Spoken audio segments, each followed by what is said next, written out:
Yeah, another book I'd recommend is Sean Carroll's Making of the Fittest, which has a very good discussion of these kinds of phenomena. He uses very specific examples like the evolution of color vision in the eye and ice fish glycoproteins that are antifreeze proteins and how they evolved. So there's lots. Right now we're in this kind of golden age of great science literature. Lona Frank right here is a contributor to this. So that we've got lots of scientists who are out there writing reachable books that anyone can read. These aren't dry, dusty tomes. Talking of which, this is your opportunity. Plug your book. Plug my book. Right. It's called My Beautiful Genome. And if you read it when it comes out in October, you will find that my genome is not beautiful at all. No, it's a personal take on personal genomics, which I think is one of the big revolutions we're going to see in science, really.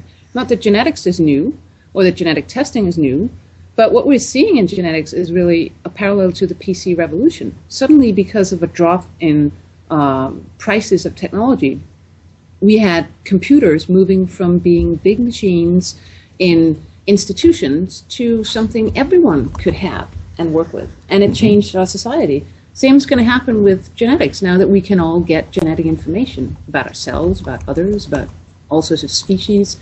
And what we're seeing right now, of course, all these genetic tests that are being used and are being criticized, but they're really just first-generation products. We can get a certain amount of knowledge about ourselves. It's not much, but it's still it's kind of interesting, and it makes you, when you go into these tests and start digging into your own biology, you actually get kind of hooked on biology and on biological and scientific explanations for who you are. And I think, this development might be a way to get to a lot more people. Yeah. Look at yourself as a nice biological system instead of a body with a soul. Yeah. So along those same lines, there's this thing called the National Geographic Project. Do you write about this? Oh yeah. Yeah. The National Geographic Project is spectacular fun. We were just saying that you can't convince people just dumping evidence on them. But this is evidence that contains a story, that you submit a DNA sample to this group and they analyze it, and then they come back. You have to spend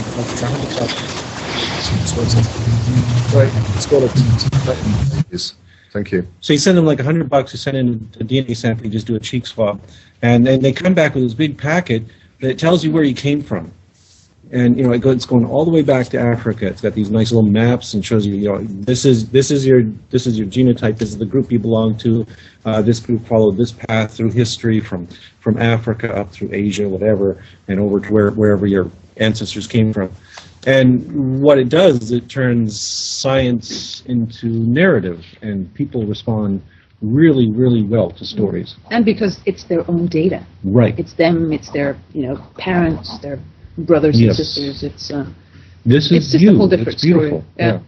We also have another member of the audience. Well, before we do, I was going to give him a big shout-out, actually, because it's Steve Duggan, the person responsible for organising this entire weekend, and I want to publicly...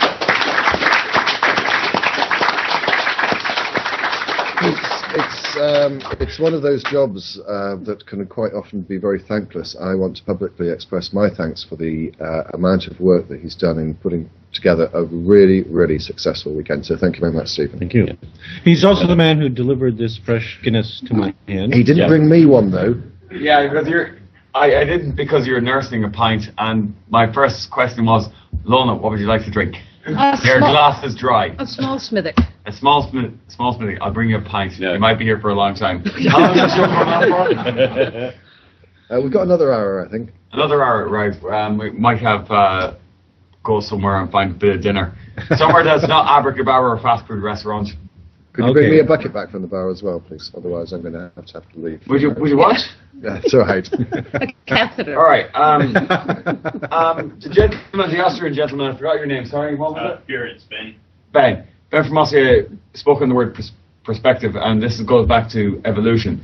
If you believe that the Earth is 6,000 years old, evolution and the timeline of evolution will not make sense to you at all. you have to first convince people that the Earth is not 6,000 years old, and then put on evolution. Yeah. But if you look at how people study biology, if you go to the college and ask, what do you have to know? What you find is that we tell people you have to know math, you have to know physics, you have to know chemistry, and now you're ready to do biology. If you go through that rigorous course of study and you still have the idea the Earth is 6,000 years old, there is something wrong with you. How can you get through physics and still think that you can judge the world as being this trivial? If you look at the Bible, it doesn't say anything about this. Yeah, it's actually an Irish bishop that actually calculated. He did that calculation. And the curious thing is, if you look at American history, we've got a history of creationism that goes back quite a long ways. And the original creationists did not believe that the Earth is 6,000 years old. If you go to the Schofield Reference Bible, which is the major source book for the fundamentalists in America, what that book actually endorsed was an Earth that was many, many millions or billions of years. They weren't specific. They didn't care what the age. They said, okay, let science determine this. And they specifically said that what's happening in Genesis is an account of relatively recent events in the history of humankind. And this is a book for people about our history. And the geology stuff, completely separate. So what we've seen over the last century is a hardening of attitudes away from a relatively much more liberal Christianity that had no problem with old Earth, had no problem with science, had no problem with geology and physics. And it's only recently, since about, I would say 1961, the publication of the Genesis Flood by Whitcomb and Morris was the big event, which suddenly said, no, in order to be a good Christian, you have to believe the Earth is trivially young. But the problem with that, though, isn't it, PZ, is that, as we know from, for example, Harold Camping and his interpretation of the Bible, if your pencil is blunt enough, you can get any information you want from it. And then you have some Christians or creationists who refer to the 6-day creation as 6 literal days. And then you've got other people that saying, well, a day may not be a day, it could be 1,000 years. This is one of the problems with religion, isn't it? It's just so open to, or the Bible, it's just so open to so many interpretations. Yeah, I have one more thing to say on that, too. I mean, a lot of these people that are Christians have told me that for them the word belief is an act of will. Okay, it's not that they come to a conclusion based on their understanding of the situation, as belief would mean for us. Belief is something that they do to themselves. It's mind over matter. They force themselves to believe what they know is not true. And if you don't mind, it doesn't matter. Correct about that. I would just like to leave you all guys now and just finish on one word on Harold Camping, because I think he's a scumbag. I will agree. That man. Is there anyone here that wants to speak up for Harold Camping? In my talk, I made this point that that he's a fraud. The world has ended for these people. That he's done horrible things. Realistically, but if you look at the culture, what you'll find is that nobody is going to have the guts to go after him, because if you go after Harold Camping, you have to get after every single goddamn priest that's making promises of an afterlife, that's demanding tithes, that's saying this is the way you have to live. They're all frauds. Do you think that the best weapon is to take the piss out of them?